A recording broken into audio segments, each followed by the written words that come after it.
بسم الله الرحمن الرحيم الحمد لله رب العالمين والصلاة والسلام على نبينا محمد وعلى آله وأصحابه أجمعين ومن تبعهم بإحسان إلى يوم الدين أما بعد.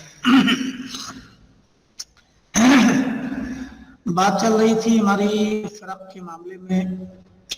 اہل سنت والجماعت کے لفظ پر ہم آگے رک گئے تھے اور فرق میں جو فرقہ ناجیہ ہے اس کا مختصر سا تعارف دیں گے, بہت ہی ہلکا سا, ناموں کا اور تھوڑا سا بس منہج کا. باقی چیزیں عقیدہ عمومی تفصیل طور پہ آپ جان چکے ہیں, اور جو چیزیں ذہن میں نہ ہو تو آپ عمومی طور پہ کتابیں جانتے ہیں, ان کو پڑھ سکتے ہیں, علماء سے رجوع کر سکتے ہیں. ورنہ جو کتابیں آپ نے عقیدے کی, اہل سنت والجماعت کے عقیدے کے متعلق کتابیں جو پڑھی ہیں جامعہ میں, ان کو آپ دوبارہ سے بھی پڑھیں تو انشاءاللہ انہی کے ذریعے آپ کو عقیدے کا علم دوبارہ ہو جائے گا. خاص کر کتاب التوحید اور اس کی شرح, کوئی بھی شرح لے لیں, شیخ ابن عثیمین رحمہ اللہ کی شرح لے لیجیے, اور شرح العقیدہ الواسطیہ شرح کے ساتھ, مطلب عقیدہ واسطیہ شرح کے ساتھ, اور عقیدہ تحاویہ. یہ تین اہم کتابیں, حالانکہ اور بھی کتابیں ہیں جن سے آپ لے سکتے ہیں, لیکن جو آپ نے پڑھی ہیں یہی کافی ہے انشاءاللہ اہل سنت والجماعت کے عقیدے کو جاننے کے لیے. اسی سے آپ منہج بھی پا جائیں گے, لیکن عمومی طور پہ آپ دوسری کتابیں پڑھتے ہیں, دوسرے علوم پڑھتے ہیں, اور دوسرے ان کے لیے بھی آپ کو منہج کا علم ہو جاتا ہے. ہمارے ادارے میں جو ہمارا جو نظام ہے وہ اہل سنت والجماعت کے منہج کے مطابق ہے, لہذا آپ کو بہت زیادہ پریشانی کا سامنا نہیں کرنا پڑے گا منہج کو سمجھنے کے لیے, بلکہ یہ چیزیں گزر چکی ہیں, آپ کو ہم ایک تذکیر کر دیں گے بس. اہل سنت والجماعت میں سنت اور جماعت کا مفہوم آ چکا. اب ایک مسئلہ ہے, اہل سنت کا لفظ جب بولا جاتا ہے تو اس کا مطلب کیا ہوتا ہے, کون لوگ مراد ہوتے ہیں اس سے؟ تو دیکھیے آپ کتابوں میں پائیں گے قال اہل السنہ وعند اہل السنہ کذا, مطلب ضروری نہیں کہ اس میں والجماعہ ساتھ میں بولا جائے, صرف اہل سنت. اگر اہل السنہ والجماعہ بولا گیا ہے تب تو واضح ہے کہ اس سے مراد اہل سنت والجماعت ہے. لیکن اہل السنہ کا اطلاق جب ہوتا ہے صرف اہل السنہ کا, تو دو طرح کے اطلاق ہیں, ایک اطلاق عام اور ایک اطلاق خاص. اطلاق عام میں جب اہل السنہ بولا جائے گا تو اس میں مراد ہوگا تمام سنی مکتب فکر کے تمام فرقے, یعنی اہل سنت یا اہل السنہ فی مقابل الرافضہ. سمجھے کہ نہیں؟ اہل سنہ رافضہ کے مقابلے میں. پہلا لفظ اہل سنہ, اس کا پہلا اطلاق فی مقابل الرافضہ,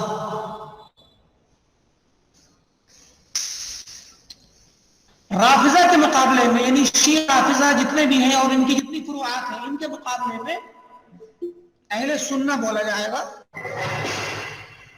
اہل سنہ, تو اس میں پھر جب یہ بولا جائے, یعنی مان لیجیے کہ ہم کہا جائے کہ سنیوں کا یا سنی مذہب یہ ہے, سنیوں کا مذہب, اہل سنت کا مذہب یہ ہے رافضہ کے مقابلے میں, تو پھر اس اہل سنہ میں کیا ہوگا, یہاں پر یدخل فیہ جمیع طوائف اہل سنہ,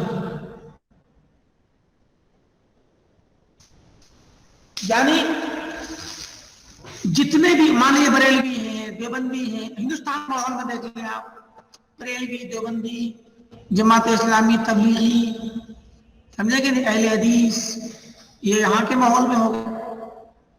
اور تھوڑا سا اس میں جائیں گے آپ ماتریدی, اشعری, خوارج جو عمومی طور پہ خوارج ہیں پرانے زمانے کے یا آج کے زمانے کے بہت سارے خوارج اور معتزلہ حتیٰ کہ جہمیہ جو پرانے زمانے کے تھے وہ سب جو ہے مرجیہ یہ سب اس کے اندر آ جائیں گے. لیکن دھیرے دھیرے معتزلہ کا نام ختم ہو گیا, بعد میں آ کر کے وہ معتزلہ کا سارا مذہب آج رافضہ کے اندر پایا جاتا ہے. آج کے زمانے کے رافضہ معتزلہ ہے عقیدے میں, یعنی عقیدے سے مراد یہاں پہ اسماء و صفات اور تقدیر کے مسائل میں یہ لوگ معتزلہ کے مذہب پر ہیں. تو مطلب کہنے کا یہ ہے کہ جیسے آپ جانتے ہیں نا اسلام کے دو بڑے دھارے ہیں اسلام کے لیے, اسلام کے ماننے والوں کے آج کے زمانے میں دو بہت بڑے بڑے دھارے ہیں. ایک دھارا ایک جو وہ ہے لائن ہے وہ ہے اس کا نام ہے اہل سنت, اور دوسری ہے اہل تشیع یا رافضہ. تو رافضہ ہم ان کو تشیع نہیں کہیں گے, شیعہ نہیں کہنا چاہیے, رافضہ کہنا چاہیے. شیعہ کے اندر ایک تھوڑا سا شیعان علی کے لفظ پر تھوڑا سا ایک احترام کا لفظ ہے, تو یہ اہل بدعت ہیں اور ان اہل بدعت کے ساتھ جو ان کا حق مستحق ہیں جس لقب کے وہی دینا چاہیے, رافضہ کہنا چاہیے, کیونکہ یہ یرفضون امامت الشیخین ابی بکر و عمر, اسی لیے رافضہ ہے. رافضہ کا مطلب ہے رفض کرنے والے, انکار کرنے والے, منکرین, رد کرنے والے. تو ابو بکر و عمر رضی اللہ عنہما کی امامت کے یہ لوگ قائل نہیں ہیں, بلکہ حضرت عثمان کی بھی, ان تینوں کی.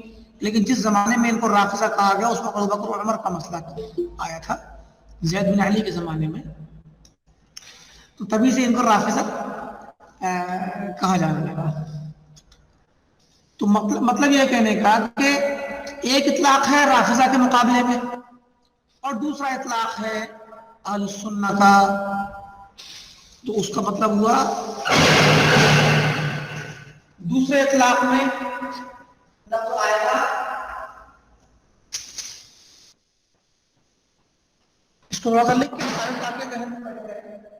اہل السنہ المحضہ یا الخالصہ, یعنی سنت خالصہ. السنت سے مراد یہاں کیا ہوگی اہل السنہ, یعنی اہل السنہ الخالصہ,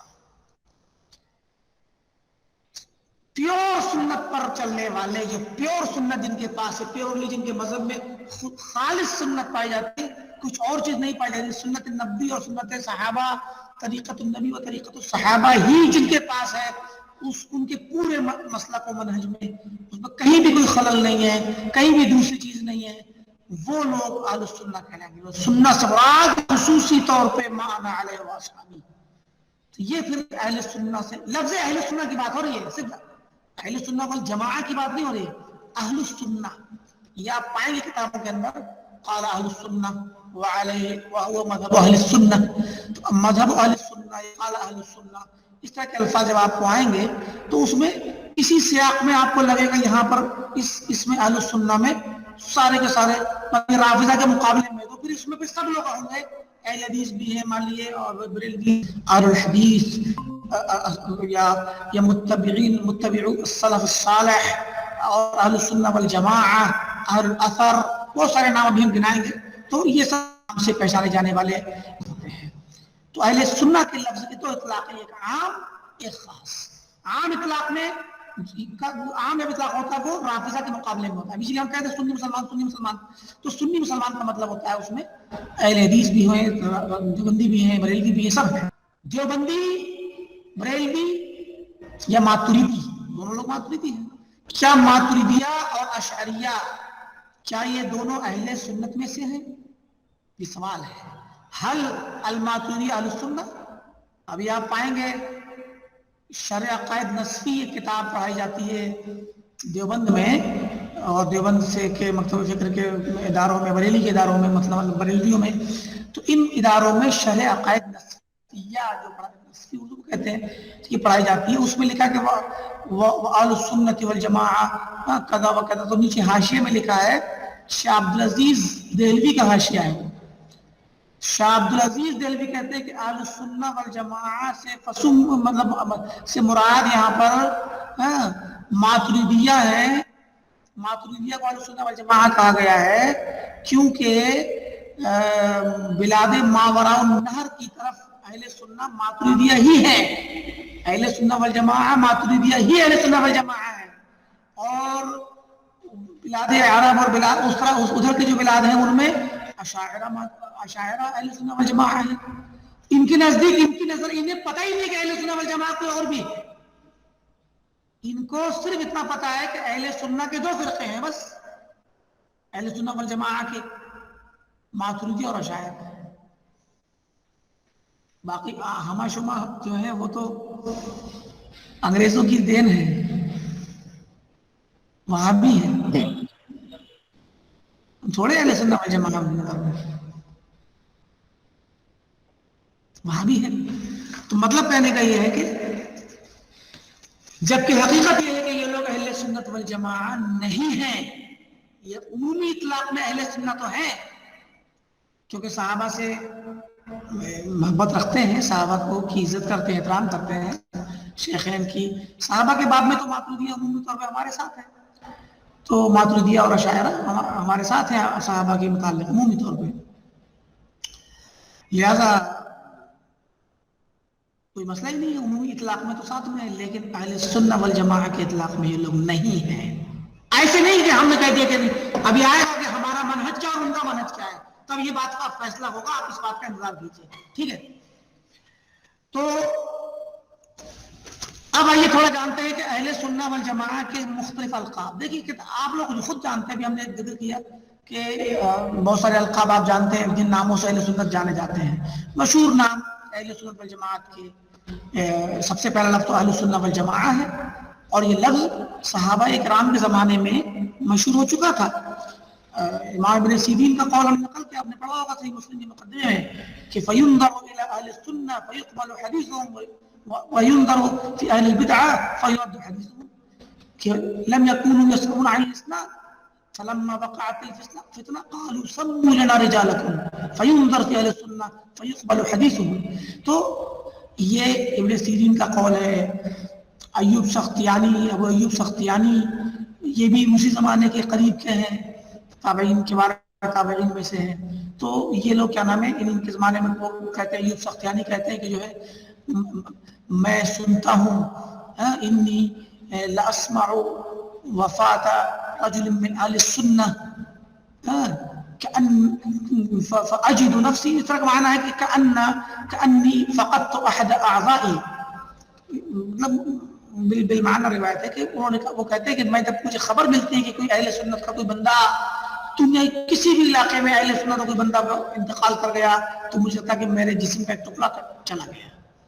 تو یہ اخوت اور اس کا احساس اور اہل سنت سے محبت کا احساس ہے. تو مراد ہے کہ اہل سنت والجماعت کا لفظ شروع میں ہی معروف ہو چکا تھا، کیونکہ علیکم بسنتی اور کے لفظوں سے، اور علیکم اذا جماعت المسلمین یا علیکم بالجماعہ، اس طرح کے الفاظ نصوص میں وارد ہیں.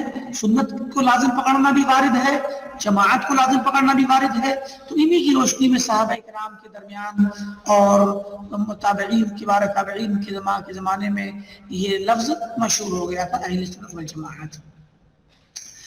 اب زمانہ گزرتا گیا، حالات میں نئے نئے فرقے آتے چلے گئے، ہر جگہ اپنے اپنے طور پہ حالات بدلتے چلے گئے. تو لوگوں نے اہل سنت کو انہی حالات کے پیش نظر الگ الگ القاب سے تمیز کرنے کے لیے پکارنا شروع کیا. تو کہیں پر ان کو اہل الحدیث کہا گیا، کہیں اہل الحدیث والسنہ کہا گیا، کہیں اہل السنہ والحدیث کہا گیا، کہیں اہل الاثر کہا گیا. تو اہل الرائے کے مقابلے میں بھی بہت سے الفاظ آئے، سمجھے کہ نہیں. اور اہل الاتباع کہا گیا، متبعین للسلف، محمدیون یا محمدیین کہا گیا، سمجھے کہ نہیں. تو السلفیین بھی کہا گیا، سلفیین یا سلف لفظ کے سارے سلفی بھی السلفی کے لفظ باقاعدہ سلف کے ہیں یا پرانے علماء کے ہیں، معروف ہیں، یہ آج کے زمانے کا نہیں ہے یہ لفظ. تو کیا نام ہے، بہت سے الفاظ ہیں یا اہل الحق، یا حدیث کے لفظوں میں تھا الفرقۃ الناجیہ، الطائفۃ المنصورہ، لا تزال طائفۃ من امتی ظاہرین علی الحق، تو اس کے حساب سے تو یہ تمام کے تمام الفاظ اہل سنت والجماعت کے القاب ہیں، اور سب ایک ہی ہیں، سلفیت اور اہل حدیث الگ الگ نہیں ہیں، اہل الحدیث بھی ایک ہی ہے اور سلفیت بھی ایک ہی ہے۔ بعض لوگ ان کو الگ الگ کرنے کی کوشش کرتے ہیں۔ آپ لوگوں کو یاد ہوگا کہ ڈاکٹر ذاکر نائک سے جب پوچھا گیا کہ آپ کب سے اہل حدیث ہوئے ہیں، سن 2003 میں دین رحمت کانفرنس ہوئی تھی، تو اس میں انہوں نے بڑا سخت اور غلط انداز میں جواب دیا، تو اسی کے دوران انہوں نے کہا کہ اہل الحدیث اور اہل یہ سب فرقے بنانا جائز نہیں ہے، یہ حنفی شافعی مالکی اہل حدیث یہ فرقے ہیں اور فرقے بنانا حرام ہے، اور اہل حدیث ہونا کوئی وہ تھوڑی ہے، اور اہل حدیث اگر میں ہو جاؤں تو اہل حدیث کیا کروں، کیونکہ اہل حدیث جو ہے ان کا الگ مذہب ہے اور سلفیت الگ ہے۔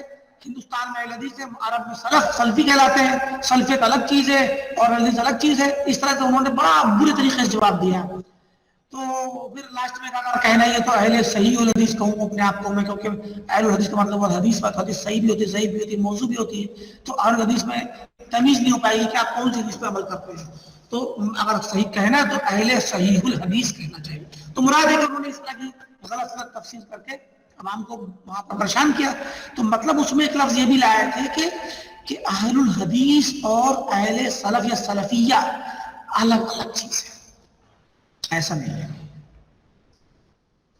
یہ شبہ ہے، اور یہ شبہ کے سے پہلے نادانی ہے۔ سلف یا سلفیت کا لفظ نیا نہیں ہے، سعودی عرب میں بھی پیدا نہیں ہوا، یہ لفظ بہت پرانا ہے۔ آپ تراجم کی کتابوں میں پائیں گے بہت سے لوگوں کے بارے میں سلفی ملے گا، مذہب السلف لفظ ملے گا اس لیے باقاعدہ۔ ابو عثمان الصابونی کی کتاب ہے عقیدۃ السلف اصحاب الحدیث، تو آپ کو ملے گا اس طرح سے کیا نام ہے لفظ، پرانے لفظوں میں، پرانے زمانے میں سلفی بھی لفظ نسبت کے ساتھ بھی ملے گا، تو یہ لفظ پرانا ہے اور پہلے سے مفہوم واضح ہے، اور اس مفہوم کے مطابق لوگ اپنے آپ کو منسوب کرتے آئے ہیں سلف کی طرف اور مذہب سلف کی طرف، لہٰذا یہ کہنا۔ ہاں اب رہی بات یہ کہ سعودی عرب میں سلفیت ہے، عقیدے کے اعتبار سے بالکل ٹھیک ہے، اب مسئلہ رہتا ہے کہ سعودی عرب میں تو فقہی مذہب حنبلی سے پایا جاتا ہے، تو اکثریت وہاں کی حنبلی مذہب کو فالو کرتی ہے فقہی طور پہ، تو دیکھیے بھی فقہی مذہب کو فالو کرنا اور عقیدے کو فالو کرنا دو چیزیں الگ الگ ہیں، یہ جو کہ باقاعدہ واقع میں موجود ہیں، واقع کے اندر موجود ہیں، اس شریعت نے الگ الگ نہیں کیا اس کو، لیکن واقع میں ایسے ہی پایا جاتا ہے کہ لوگ عقیدے کے اعتبار سے سلفی ہیں، صحیح اہل سنت والجماعت کا عقیدہ ہے، لیکن فقہ کے اعتبار سے وہ اپنے خاص مذہب مطلب مان لیجیے حنبلی یا شافعی یا مالکی یا حنفی فالو کرتے۔ ابھی آپ نے کتاب پڑھی کیا نام ہے عقیدہ طحاویہ، عقیدہ طحاویہ میں ابن ابی العز اس کی شرح جو پڑھی، ابن ابی العز الحنفی، ہم ان کو ابن ابی العز حنفی کہتے ہیں کیونکہ وہ فقہ کے اعتبار سے حنفی مذہب کو فالو کرتے تھے، لیکن عقیدے میں سلفی پکے بالکل۔ تو مطلب کہنے کا یہ ہے کہ فقہی اعتبار سے آدمی کسی خاص مذہب کو اگر اختیار کر لیتا ہے، لیکن اگر عقیدے کے اعتبار سے صحیح ہے اور فقہی طور پہ وہ کتاب و سنت کے خلاف کسی رائے پر صدق نہیں کرتا اور تعصب نہیں کرتا، بس اپنے آپ کو محض کسی امام سے جوڑ کے رکھ کے اگر نسبت کرتا ہے تو کوئی اس میں اتنا بڑا مذائقہ نہیں ہے، سمجھے کہ نہیں؟ بس یہی ہے کہ آپ اس مذہب کے لیے متعصب نہ ہو، اور تعصب کا مطلب یہی ہوتا ہے کہ جب کوئی حدیث آئے یا کوئی نص آ جائے تو اس کی وجہ اس نص کو چھوڑ کے اپنے مذہب کی رائے اختیار نہ کریں، لیکن آپ اگر مان لیجئے حدیث پر عمل کرتے ہیں، حدیث آتی ہے اور کتاب و سنت پر عمل کرتے ہیں اور مذہب کے کسی فتوے کو یا ان کی اس قول کو چھوڑ دیتے ہیں جب ٹکراؤ ہوتا ہے کتاب و سنت سے، تو اور پھر بھی آپ اپنے آپ کو اس امام کی طرف منسوب کرتے ہیں، تو کوئی حرج کی بات نہیں ہے اپنے آپ کو کسی امام سے یا کسی سے جوڑ دینا، کوئی عقیدتاً یا محبتاً، عقیدت سے بات یا اردو والی عقیدت کے بطور یا محبت کے بطور آپ جوڑ لیں کسی سے، تو کوئی اس میں حرج نہیں ہے۔ ہاں یہ اور بات ہے کہ اولا یہ ہے کہ آپ کیا نام ہے اہل حق کا جو تمیز ہے اہل باطل سے وہ والا طریقہ اپنائیں، لیکن اگر کسی نے کر لیا تو اس کے لیے کوئی اتنی بڑی بات، تو اہل سعودیہ کا معاملہ ایسے ہی ہے کہ وہ حنبلی ہونے کے باوجود کتاب پہلی چیز ہے کہ فقہ حنبلی کتاب و سنت کے سب سے زیادہ قریب ہے، سب سے زیادہ قریب ترین مذہب حنبلی ہے فقہی طور پر. اور رہی بات بعض مسائل کی، تو ان مسائل میں وہاں پر وہاں کے جو بڑے علماء ہیں، وہاں کے جو ایسے علماء جن کی بات مانی جاتی ہے، جن کو لوگ فالو کرتے ہیں، جن کا فتویٰ سنتے ہیں، وہ لوگ کبھی بھی تعصب نہیں کرتے. عموماً وہ کتاب و سنت کے دلائل پر ہی چلتے ہیں، محقق علماء ہیں وہ. اور کچھ لوگ ایسے بھی ہیں جو مذہب پہ چلتے ہیں، تو اس کی وجہ سے بہت بڑا مسئلہ سلف یا سلفیت کو داغدار کرنے والا نہیں ہے. سلفیت کا اعتبار اصل منہج ہے، عقیدہ ہے، سمجھے کہ نہیں؟ عقیدہ اور منہج انسان کا ٹھیک ہے عمومی. باقی اگر وہ کسی اپنے لا علمی کی وجہ سے، کم علمی کی وجہ سے کسی فقہی مذہب کو فالو کرتا ہے، تو اس میں وہ اتنا بڑا گنہگار ہے، اتنا بڑا خطاوار نہیں ہے کہ جس کی وجہ سے ہم یہ کہہ دیں کہ وہ اس کی سلفیت ہی الگ ہے. سمجھے کہ نہیں؟ ہمارے اہل حدیثوں میں بھی بعض مسائل میں اختلاف پایا جاتا ہے آپس میں. تو اب کوئی شخص کی کوئی ایک رائے ہے اور دوسرے شخص کی دوسری رائے ہے، اور اس مسئلے میں ظاہر ہے کہ اگر دیکھا جائے تو سچائی اور حق تو ظاہر ہے کہ کسی ایک ہی کے پاس ہوتا ہے. اب اگر کیا نام ہے وہ دوسرا شخص مرجوع قول کو لیے ہوئے ہے، آپ نے جس قول کو لیا وہ راجح ہے، چاہے حقیقت ہے یا آپ کی نظر میں، تو جس کے پاس مرجوع قول ہے اس کی سلفیت خراب ہو گئی کیا؟ یہ سلفیت داغدار ہو گئی اس کی، یا اس کی اہل حدیثیت جو ہے معتبر نہیں رہی؟ یہ مطلب نہیں ہوتا ہے اس کا. ہم نے پیچھے کہا سلفیت یا اہل حدیث یا اہل سنت والجماعت کا مخالف اور ان سے نکلا ہوا شخص کب شمار ہوگا کہ یہ اہل سنت میں نہیں ہے یا اہل بدعت میں ہے؟ اس کے عمومی جو اہل سنت کے اصول ہیں جن پر وہ متفق ہیں اور جو ان کی پہچان ہے، اس سے اگر نکلے گا تو پھر وہ کیا نام ہے اہل سنت کے باہر جائے گا اور اس کو دوسرے مکتوب فکر کا شمار کیا جائے گا. لیکن اگر وہ عمومی اہل سنت کی پہچان کے اندر داخل ہے اور چھوٹی موٹی اس کے اندر خامیاں ہیں، کیا نام ہے اہل سنت سے باہر نہیں کیا جائے گا. اب یہ تو وہ القاب تھے جو ہمارے یہاں ہم خود استعمال کرتے ہیں اپنے لیے. کچھ القاب و آداب ایسے ہیں جو اہل بدعت نے ہمیں نوازے ہوئے ہیں، جن میں سے وہابیت ہے جو آج کے زمانے میں ہے. بریلویوں کی زبانی وہابیت، نجدیت، غیر مقلدیت ہے. 24 تو یہ نمبر تو وہ ہے 24 نمبر کہتے ہیں شیخ، پتہ نہیں کس. ہاں یہ نمبر تو پتہ نہیں کس چیز کا 24 نمبر ہے. اصل میں یہ لوگ بیچارے تھوڑا سا بعض حالات کے تحت کسی نہیں غلط بات ہے. اصل میں کچھ لوگ بعض حالات کے تقاضے میں یہ بات کہنے پہ مجبور ہوتے ہیں، تو وہ سوچتے ہیں اس کو عام کر دیا جائے. کہیں پر ایسا ہوتا ہے نا، بعض علاقے دعوتی اعتبار سے جب آپ کام کریں گے میدان میں تو آپ کو لگے گا کہ بعض جگہوں پہ آپ کو جو ہے لگے گا کہ میں اپنا نام نہ بتاؤں اہل حدیث. کیوں؟ کیونکہ نام سنتے ہی بدک جائیں گے، سنیں گے نہیں بات، سمجھے گے نہیں. تو اگر ایسے حالات کہیں آتے ہیں، دیکھیں دعوت کی مصلحت الگ چیز ہے، اور کوئی بھی چیز فی ذاتی ہی جائز اور ناجائز ہونا نفس امر میں وہ الگ مسئلہ ہے، سمجھے کہ نہیں. تو بعض جگہوں پہ آپ کو ملاطفت کے ساتھ سامنے والے کی ذہنیت اور اس کی مطلب عمومی روش کو دیکھتے ہوئے آپ کو لگتا ہے کہ اگر میں نے اہل حدیث کہا اپنے آپ کو تو یہ میری بات پہ سنے گا ہی نہیں سرے سے. تو آپ کو وہاں چھپانا چاہیے بھی اپنے آپ کو، اس نام کو نہیں بتانا چاہیے، بلکہ عمومی بات کہنا چاہیے کہ بھائی ان سب سے کیا فرق پڑتا ہے. کوئی اپنے آپ کو کچھ بھی کہے، لیکن ہمیں تو یہ دیکھنا ہے کہ ہمارے پاس اللہ کے رسول نے جو پیغام بھیجا وہ پیغام کیا ہے. تو مطلب دھیرے دھیرے انسان یہ باتیں انسان کسی خاص موقع پہ کرتا ہے جو اس وقت کا تقاضا ہوتا ہے، تو ٹھیک ہے، سمجھے کہ ایسا ہوتا ہے. ضرورت پڑتی ہے آپ کو، آپ تقریر کر رہے ہیں یا کچھ بات بتا رہے ہیں، مسئلہ یہ بندہ پوچھتا آپ کون سے مسئلہ کو مانتے ہو؟ بھائی پہلے اپنا مسئلہ بتاؤ. یعنی وہ آپ کی بات کاٹ کر کے آپ سے پوچھ رہا ہے تاکہ مسلک کا نام سنتے ہی آپ کی بات جو ابھی اس کے دل میں نیچے اندر دل میں جا رہی تھی نا، وہ مسلک کا نام سنتے ہی بند کر لے گا دروازہ دل کا.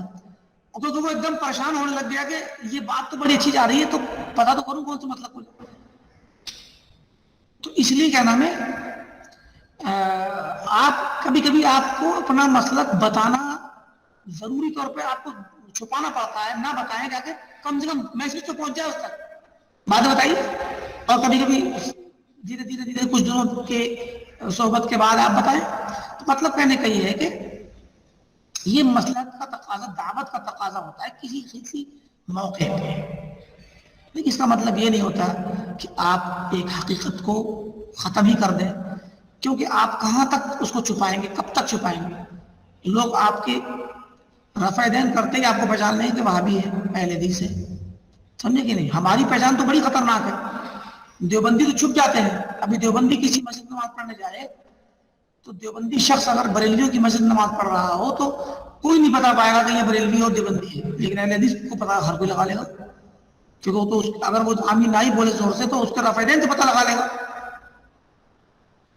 تو یہ پہچان آپ کہاں تک چھپاتے کریں گے؟ رفع دین نہیں کریں گے کیا؟ تو مطلب کہنے کا یہ ہے کہ بعض جگہوں پہ تو آپ چلا لیں گے کام، لیکن کہیں پر آپ اگر نام نہ بھی بولیں تب بھی لوگ آپ کو پہچان لیں گے. لوگ جانتے ہیں کہ آپ اہل حدیث ہیں. اہل حدیث کیا چیز ہے. لہٰذا یہ بات غلط ہے، تعمیم نہیں کرنی چاہیے اس کی. بعض موقعوں پہ بعض جگہوں پہ ضرورت پڑتی ہے تو آپ اس کو فوری طور پہ نہ بتائیں، بعد میں بتائیے. تو دیکھیے یہ نام تو ہمارے یہاں کے ہیں، اس کو چھوڑیے، سب بکواس جاہلوں کے دیے ہوئے نام ہے. غیر مقلد اور کیا نام ہے، نجدی، وہابی. غیر مقلد پر ایک لفظ یہاں پر تھوڑی دیر رکیں گے. کیا ہم غیر مقلد ہیں؟ بتائیے. اچھا ویسے حقیقت میں بتائیے، اہل حدیث غیر مقلد ہے؟ یا مسئلہ کے اہل حدیث جو ہے یا ہمارا جو منہج ہے وہ ترک تقلید، ہمارا مذہب ہمارا ترک تقلید. ہم تقلید کہتے کس کو؟ تقلید کی تعریف کیا ہے؟ بنا تحقیق کے مطلب کوئی چیز مان لینا، بلا بنا دلیل کے. تحقیق بتائیے. قبول بلا قول دلیل. الغیر بلا حجہ. قبول قول الغیر جی جی. بلا دلیل بلا حجہ. اصل میں تقلید اس معنی میں اصل معنی یہی ہے اس کا. ہمارا منہج تقلید نہیں ہے، ہمارا منہج اتباع الدلیل ہے. سمجھے گئے؟ اصل منہج تو یہی ہے. لیکن ایک مسئلہ یہاں پر ہم نے جو بات اٹھائی وہ غیر مقلد کے لفظ سے اٹھائی. غیر مقلد، غیر مقلد کا جو مفہوم ہے اس مفہوم کے اعتبار سے کیا نام ہے، اس مفہوم میں اصل میں بے لگامی پائی جاتی ہے. جو بندہ غیر مقلد ہے یا جو خود کو غیر مقلد کہتا ہے تو اس کا مطلب وہ بے لگام ہے، اسے کسی کی نہیں سننا، بس اپنی مرضی سے جو اس کو سمجھ میں آئے گا وہ کرے گا. سمجھے کہ نہیں؟ غیر مقلد کے اندر جو مفہوم ہے وہ یہی ہے کہ وہ کسی کی تقلید نہیں کرتا، کا مطلب کسی کی نہیں سنتا ہے، کسی کی نہیں مانے، اپنی مانے گا بس، جو خود اس کے سمجھ میں آ جائے بس وہی صحیح ہے. غیر مقلد کا مفہوم یہی ہے. اور اسی لیے یہ لوگ ہمیں غیر مقلد کہتے ہیں گالی دیتے ہوئے کہ یہ لوگ اپنی منمانی کرتے ہیں، جو ان کو صحیح لگے وہ صحیح ہے، جو صحیح نہ لگے جو من میں آئے صحیح، وہ جو نہ آئے صحیح. کہتے ہیں نا وہ بریلوی کہتا ہے یہ لوگ اپنی سب حدیث کو صحیح کہتے ہیں اور ہماری سب حدیث ضعیف. ان کی اپنی جتنی حدیثیں ہیں وہ سب صحیح ہے اور ہماری جتنی وہ سب ضعیف ہے. یہ الزام لگاتے ہیں ہمارے، مطلب وہ اہل حدیثوں کے بارے میں کہتا ہے کہ یہ ہمیں اس طرح سے جو ہے ہمارے ساتھ معاملہ کرتے ہیں کہ اپنی سب حدیث صحیح ہماری سب ضعیف. تو کہتا ہے عوام سے کہ بتائیے آپ، چلیے ہماری حدیث ضعیف ہی صحیح، ہماری حدیث ضعیف ہی صحیح، تو کیا ہو؟ اگر حدیث ضعیف ہے تو اس کو چھوڑ دیں؟ حدیث تو ہے نا.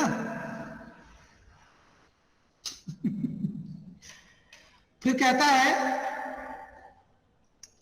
کہ ارے بھائی ضعیف اگر ہو گئی ہے تو اس کو چھوڑا نہیں جائے گا، اس کو تو مضبوطی سے پڑھا جائے گا. بولے کیوں؟ کہتے با بتاؤ اگر تمہارا باپ ضعیف ہو جائے کیا گھر سے نکال دو گے اس کو؟ وہ جتنا ضعیف ہوتا جائے گا اتنا ہی اس کی خدمت کرو گے، اتنا ہی اس کے ساتھ حسن سلوک کرو گے، اس کی اتنی عزت کرو گے، جو بھی ضعیف تمہیں ملے گا اس کی عزت و احترام کرو گے۔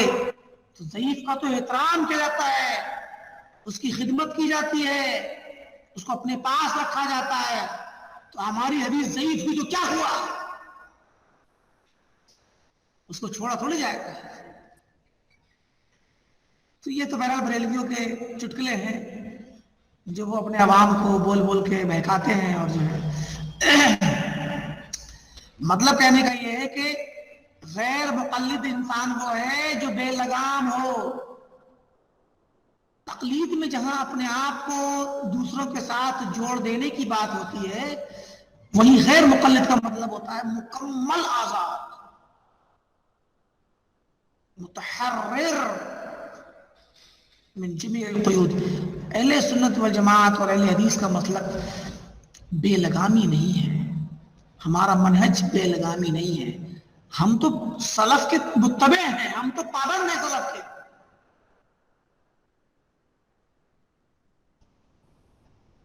الکتاب والسنہ علی منہج فہم السلف۔ سمجھ آئی بات کہ نہیں آئی؟ ہم غیر مقلد نہیں ہیں، لیکن کسی ایک کے مقلد بھی نہیں ہے، سلف کی فہم کے پابند ہیں ہم۔ تو تقلید ہی کی طرح ہے یہ چیز، مگر تقلید میں چونکہ اندھا دھند اندھ وشواس پایا جاتا ہے، وہ چیز نہیں ہے یہاں پر۔ سمجھ آئی بات کہ نہیں آئی؟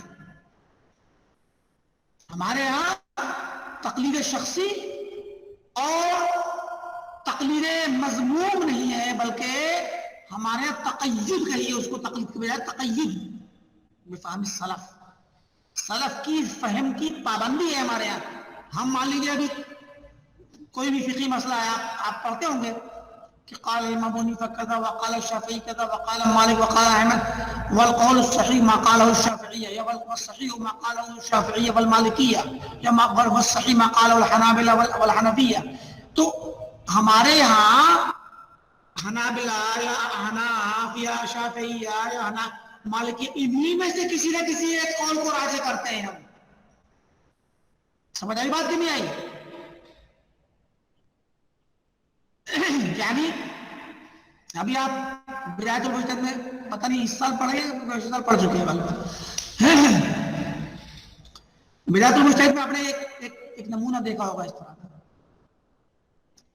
کسی قول میں تمام مذاہب کے اخبار ظاہریہ کا بھی قول لا کے رکھ دیتے ہیں کہ، اور بلکہ پرانے جو منفرد فقہاء تھے، ثوری، اوزاعی اور کیا نام ہے ابو زہر اور بہت سارے جو پرانے زمان مکحول، تو مختلف جو علماء پرانے وقتوں میں تھے جن کی فقہیں تو تھیں، لیکن وہ فقہیں بعد میں ان کے اتباع نہ ہونے کی وجہ سے مستقل طور پہ ان کے مذاہب نہیں بن سکے، لیکن ان کے اقوال موجود ہیں، سیرین، حسن بصری اور بہت سارے لوگوں کے۔ تو اقوال ہم سب کے پیش کرتے ہیں۔ اس مسئلے میں علماء امت نے یہ کہا ہے۔ اب ہمارا طریقہ، اہل حدیث کا طریقہ ہے کہ انہی اقوال پر غور کر کے ان کی دلیلوں کو دیکھو، اور کتاب و سنت میں جو دلیلیں ان کو بھی دیکھو، وہ ان کے کسی نہ کسی کے پاس ہوتی ہیں۔ اس کے بعد ان دلیلوں کو دیکھتے ہوئے اور ان علماء کے اقوال اور ان کے متعلق دوسرے جو علماء ہیں جنہوں نے مذاہب کی شرح کی ہوئی ہے یا کتاب و سنت کی نصوص کی تفسیر اور شرح کی ہوئی ہے، ان تمام لوگوں کے اقوال کو دیکھ کر کے ہم کیا کرتے ہیں، جو اللہ نے ہمیں اعلی علم دیا ہے، اعلی فہم، اس اعلی علم اور فہم کے ذریعے ہم کیا کرتے ہیں، ان اقوال کو سمجھتے ہیں، اور ہمیں انہی علماء ہی کے ذریعے سمجھ میں آتا ہے کہ امام ابن حجر، ابن کثیر، بہت سارے علماء جو ابن تیمیہ، ابن قیم، زہری اور یہ کہ ذہبی اور جو ہے بعد کے اور پہلے کے نووی وغیرہ، ان علماء آج کے زمانے کے قریب زمانے کے شیخ مطلب مبارک پوری جو ہے صاحب توفہ، صاحب مرعات یا شوکانی، تو اس طرح کے علماء کے ذریعے ہمیں سمجھ میں آتا ہے کہ اس حدیث کی مراد کیا ہے، اس حدیث کا مفہوم اس مسئلے کے اندر صحیح بات کیا ہے، اور کون کون علماء کی بات پرانے وقت لوگوں میں کس کی بات صحیح ہے، کس کی، اور اس توجیہ کو بھی ہم سمجھ پاتے ہیں اپنے اعلی علم کے ذریعے کہ ہاں یہ دلیل فلاں کی صحیح جا رہی ہے، تب جا کے فیصلہ ہوتا ہے کہ ہاں مان لیجیے یہ والا قول جو امام ابو حنیفہ کا ہے وہ صحیح ہے، یا امام مالک کا قول صحیح ہے، یا ابو حنیفہ اور ان کا غلط ہے تو امام احمد کا صحیح ہے، تو پھر ہم اس صحیح والے کو اپنا لیتے ہیں۔ سمجھ آئی بات؟ یہ ہمارا مسلک ہے، ہم لیتے علماء ہی سے ہیں، اور یہ ہمارا اصل میں منہج میں آئے گا، پتہ نہیں کیوں یہاں بات آ گئی، اس میں اس بات کو مزید وضاحت کر دیں گے، ٹھیک ہے۔ پرانے وقتوں میں اہل سنت و جماعت کو مشبہہ کہا گیا، حشویہ، غثاء، مفوضہ، جمہور، عامہ، بہت سارے القاب سے، اب دیکھیے ہم تفصیل بتاتے ہیں۔ مثلا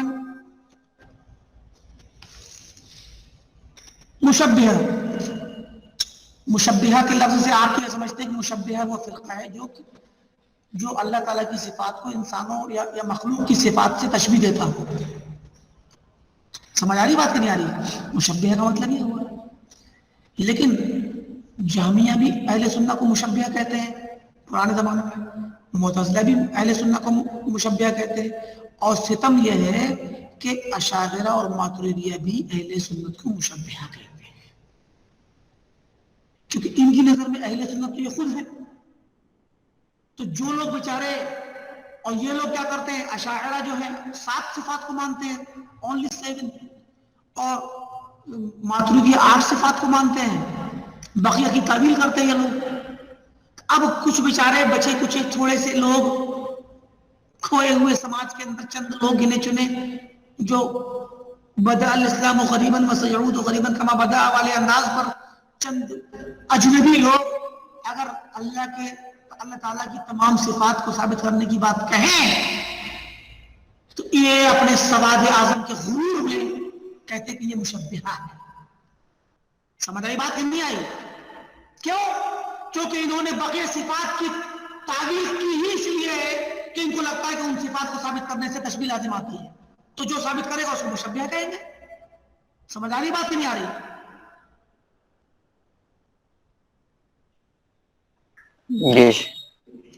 یعنی الرحمن علی العرش استوى، اللہ تعالیٰ کے لیے استوا ظاہر کرنا، ثابت ماننا۔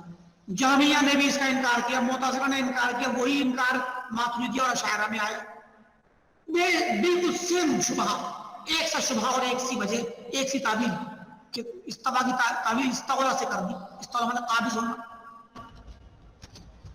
تعبیر بھی کر دی، اور استوا کا اصل مفہوم ہوتا ہے کسی چیز کے اوپر آنا، اس طرح کا انکار کر دیا۔ کیوں؟ کیونکہ استوا کا مطلب اوپر آنا ہوتا ہے، تو استوا علی الدابہ کہتے ہیں گھوڑے کی پیٹھ پر بیٹھنا۔ فَإِذَا اسْتَوَيْتَ أَنْتَ وَمَن مَّعَكَ فِي الْفُلْكِ، تو استوا اللہ نے بھی فرمایا کہ جو ہے نوح علیہ السلام سے کہا تھا استوا، وہ کشتی پہ سوار ہوئے تو وہ اس کے اوپر آ گئے تو استوا ہوا۔ تو کہتے ہیں شبہ، اگر اللہ تعالیٰ کے لیے استوا علی العرش ثابت مانا جائے تو یہ ایسے ہی ہوگا جیسے کہ بندہ یا ایک انسان گھوڑے کی پیٹھ پر بیٹھتا ہے تو استوا علی الدابہ یا علی الحصان یا علی الفرس کر دیا، تو گویا اس طرح سے یہ تشبیہ آ جائے گی۔ کیسے کہ اب اس استوا میں کیا ہوتا ہے، انسان کے استوا میں انسان گھوڑے کی پیٹھ پر بیٹھتا ہے تو سب سے پہلے انسان کا جسم اور گھوڑے کی پیٹھ، اس کا جسم ایک دوسرے سے چپک جاتا ہے، مماست لازماتی مس ٹچ ہوتا ہے۔ دوسری چیز، انسان کا وزن کم اور گھوڑے کا وزن زیادہ، انسان کی طاقت کم گھوڑے کی طاقت زیادہ، تو گھوڑا زیادہ طاقتور تبھی تو انسان کو اٹھائے ہوئے ہے۔ تو استوا کے اندر گویا حمل کا معنی پایا جاتا ہے کہ